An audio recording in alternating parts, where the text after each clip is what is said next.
دو باتوں کی طرف توجہ دلاتا ہوں۔ ایک تو یہ، ان تین جملوں میں دو باتوں کا تسلسل سے تکرار ہے۔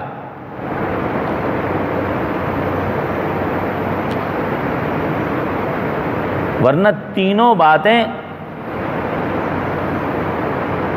یوں بھی بیان کی جا سکتی تھیں، من صام رمضان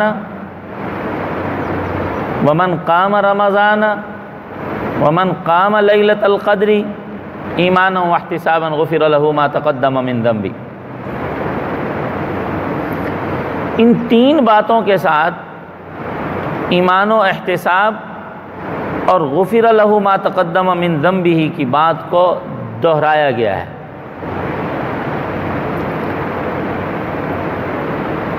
بار بار رپیٹ کیا گیا ہے۔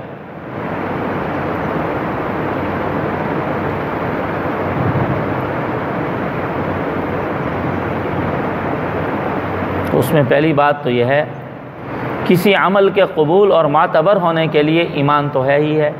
ایمان کے بغیر تو بڑی سے بڑی نیکی بھی کسی کام کی نہیں ہے۔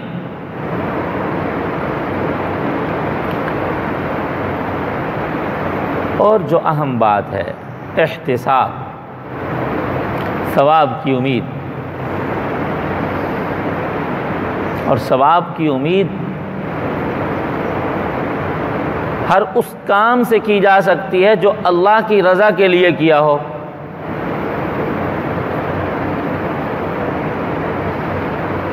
اس پر زور دیا گیا ہے کہ نہ صرف سلامتی ایمان چاہیے اعمال کی قبولیت کے لیے، بلکہ ہر عمل کی قبولیت کے لیے احتساب، ثواب کی امید، اللہ کی رضا چاہیے۔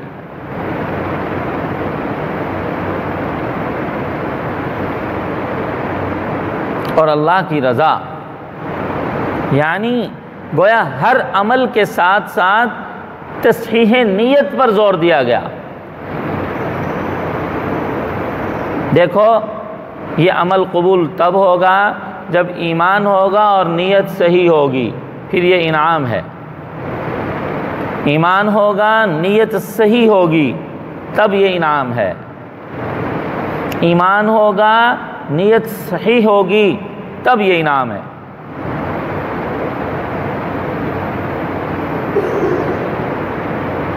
اور نیت کی درستگی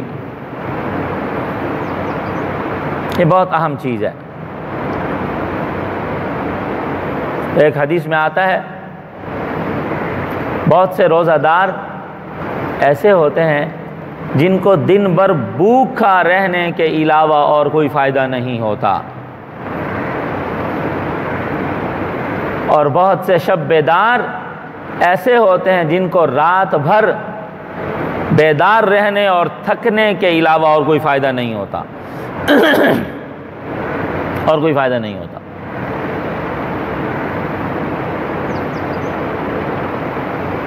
وہاں یہ مطلب ہے، یا تو دن بھر روزہ رکھنے کے ساتھ نیت کی خرابی سے عمل برباد ہو گیا،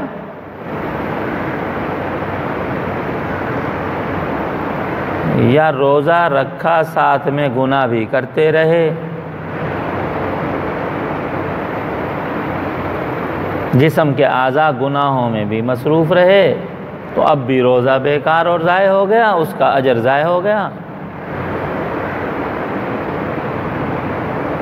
رات کا قیام کیا، رات کی عبادت کی توفیق تو ہوئی، لیکن نیت صحیح نہیں تھی۔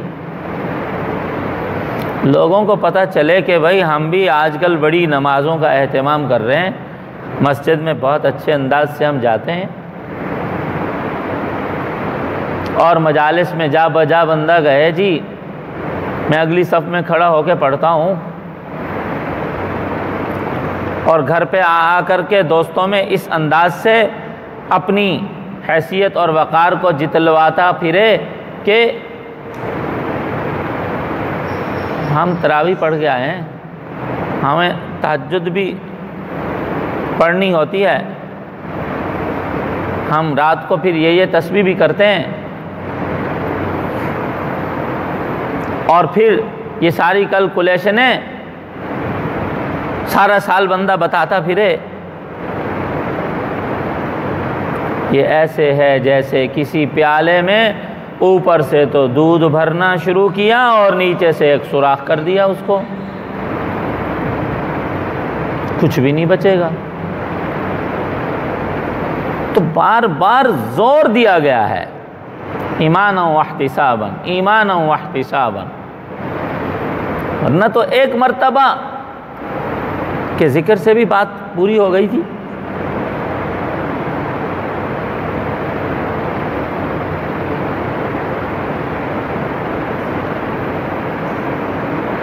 تو میرے محترم دوستو، بھائیو، بزرگو، نیت کی صفائی، نیت کا دھیان، نیت کا اہتمام، یہ بہت ضروری۔ اس کے لیے ایک آسان عمل ہے جو بڑوں بزرگوں اساتذہ مشائخ سے سنا، کہ اگر بندہ اس بات کا اہتمام شروع کر لے تو رفتہ رفتہ نہ یہ کہ انسان صحیح النیت ہو جاتا ہے، بلکہ اس کو مقام اخلاص بھی نصیب ہو جاتا ہے۔ کہ ہم عادت بنا لیں کسی نیک عمل کو کرنے سے پہلے، اللہ یہ عمل ہم آپ کی رضا کے لیے کر رہے ہیں، اللہ اس کو اپنی رضا کے لیے بنا لیجئے اور اس کو اپنی بارگاہ میں قبول بھی فرما لیجئے۔ اللہ یہ عمل میں کرنا چاہتا ہوں آپ کی رضا کے لیے، آپ اس کو اپنی رضا کے لیے بنا دیجئے اور اس کو قبول بھی فرما لیجئے، اور اس کے بہتر ثمرات و برکات دنیا اور آخرت میں اللہ مجھے عطا بھی فرما دیجئے۔ ایک مرتبہ زبان سے کہہ لو کہ انہی باتوں کا دل و دماغ میں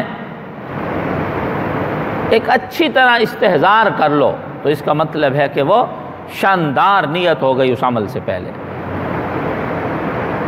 اور دوسرا، کوشش یہ ہو ریاکاری، دکھلاوے کے طور پر بندہ بتلائے نہ۔ وہ ایک اچھا سا جملہ معروف ہے، نیکی کر دریا میں ڈال۔ چاہیے تو یوں ہوتا ہے گناہ یاد رہے کرنے کے بعد، تاکہ توبہ اور استغفار، ندامت اور شرمندگی رہے، اور نیکی کر لینے کے بعد نیکی بھلا دی جائے۔